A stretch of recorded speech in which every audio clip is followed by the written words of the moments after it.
अस्सलाम वालेकुम वरहमतुल्लाहि वबरकातुहू। उम्मीद है आप सब खैरियत से होंगे। फेडरल बोर्ड ने प्रैक्टिकल के लिए कुछ पॉलिसीज़ को चेंज किया है।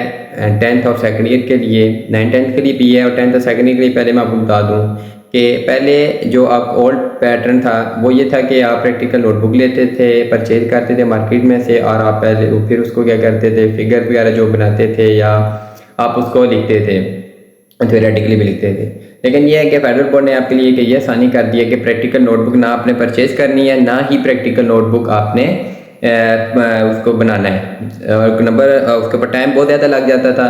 और अब आप लोगों के लिए एक आसानी तो ये हो गई कि प्रैक्टिकल नोटबुक आपको परचेज नहीं करनी। लेकिन दूसरा ये हो गया, थोड़ी आपके लिए मुश्किल तो नहीं कहता मैं, लेकिन ये है कि आपने प्रैक्टिकल को परफॉर्म करना होगा। यानी कि जो प्रैक्टिकल आपने जो जैसे कोई चैप्टर आप पढ़ रहे हैं जिसमें जैसे एसी मोटर है, डीसी है, कोई एसी जनरेटर वगैरह है फिजिक्स में, फिर केमिस्ट्री में आपने सॉल्यूशन प्रिपेयर करने होते हैं, बायो में भी इस तरह को आपके प्रैक्टिकल होते हैं। तो इन प्रैक्टिकल आपने लैब्स के अंदर जब आपके प्रैक्टिकल सेंटर बनेंगे, अलॉट किए जाएंगे, आप जब उधर जाएंगे तो आपने इन प्रैक्टिकल को उधर परफॉर्म करना है।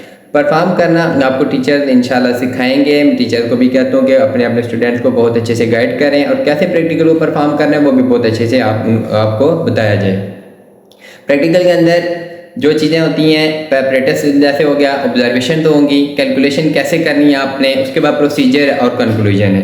इन चीज़ों को अपने मद्देनज़र रखते हुए अपने प्रैक्टिकल को परफॉर्म करना सीखना है। ये आपके लिए वाइवा ख़त्म हो चुका है, वाइवा नहीं होगा आपका, ना प्रैक्टिकल नोटबुक आपने बनानी है। तो आपने प्रैक्टिकल नोटबुक बिल्कुल भी मार्केट में से परचेज नहीं करनी।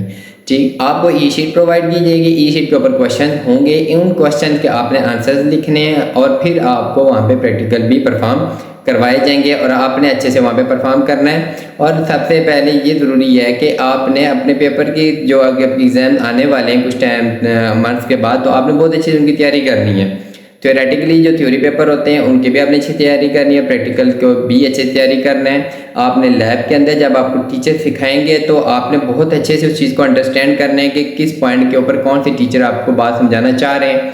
तो अगर आप डेली भी प्रैक्टिकल करते हैं या आप वीक में भी कर देते हैं 1 या 2, तो वो भी आपके लिए बहुत अच्छा रहेगा। 9th और जो फर्स्ट ईयर है उनके लिए भी यही पॉलिसीज़ हैं कि आपने भी नोटबुक्स को परचेज नहीं करना और आपने भी प्रैक्टिकल के लिए परफॉर्म करना है, जैसे कि सेकंड ईयर और 10th के लिए पॉलिसी बनाई गई है। यानी कि आपको इस बेस के ऊपर मार्किंग की जाएगी कि आपके प्रैक्टिकल के जो है परफॉर्मेंस के ऊपर की जाएगी। जहाँ तक आपको बात समझ आ गई होगी, उम्मीद है मुझे।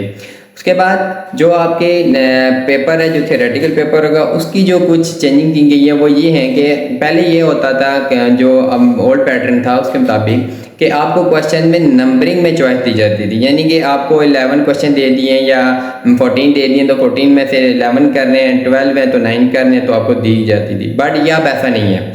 अब ये कि आपने नंबरिंग पूरी करनी है। कितने क्वेश्चन हैं जो गिवन है सेक्शन बी में वो आपने सारे करने हैं, सेक्शन सी में भी सारे क्वेश्चन करने हैं। और क्वेश्चन के बाद एक लिखा होगा और लिखा होगा, यानी कि क्वेश्चन में चॉइस होगी आपको बट नंबरिंग में चॉइस नहीं होगी। यानी कि नंबरिंग आपने पूरी करनी है, यहाँ तक तो बात समझ आ गई।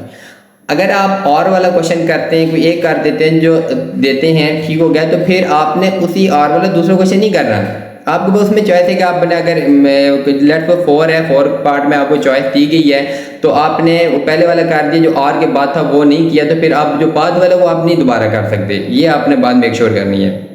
तो जो आपने पार्ट 4 कर दिया, उसका जो एक पार्ट आपने कर दिया वो खत्म हो गया।